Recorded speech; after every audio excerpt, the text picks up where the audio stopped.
আসসালামু আলাইকুম। আমি যে লাউয়ের জমিটাতে আছি এটি হরিরামপুর উপজেলার ধুরসুয়া ইউনিয়নের বোয়ালি গ্রামের একটি মাঠ। কথা বলবো লাউয়ের কিছু গুরুত্বপূর্ণ দিক নিয়ে। লাউয়ের মধ্যে পাওয়া যায় প্রচুর পরিমাণে ক্যালসিয়াম, ফসফরাস, ম্যাগনেসিয়াম, আয়রন এবং পটাশিয়ামের মতো গুরুত্বপূর্ণ খনিজ উপাদান। এর মধ্যে 96% পানি থাকে। এই মাঠে আমার এই চাষি ভাই এই লাউটা করেছে।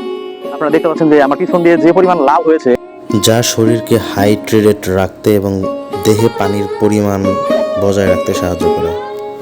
এতে প্রচুর পরিমাণে ফাইবার থাকে যা হজম প্রক্রিয়াকে সহজ করে এবং কোষ্ঠকাঠিন্য, গ্যাস ইত্যাদি সমস্যা দূর করে থাকে। ক্যালোরি এবং ফ্যাট কম থাকায় ওজন নিয়ন্ত্রণ করে। অত্যাধিক লোভনীয় একটা সবজি। কত শতাংশ লাউ? 9%। উচ্চ রক্তচাপ নিয়ন্ত্রণের আদর্শ একটি সবজি হচ্ছে লাউ। এতে থাকা পটাশিয়াম রক্তচাপ নিয়ন্ত্রণ করতে সাহায্য করে। 9% জায়গার মধ্যে সে যে পরিমাণে লাউ, হৃদরোগের সমস্যা সমাধান করে, ডায়াবেটিক সমস্যা সমাধান করে, ঘুমের সমস্যা দূর করে, ত্বকের স্বাস্থ্য ঠিক রাখে, প্রস্রাবের সংক্রমণ নিরাময়ে লাউ প্রচুর ভালো কাজ করে থাকে। পুষ্টির উৎস হিসেবে এখানে ভিটামিন সি, বি এবং ডি পাওয়া যায়।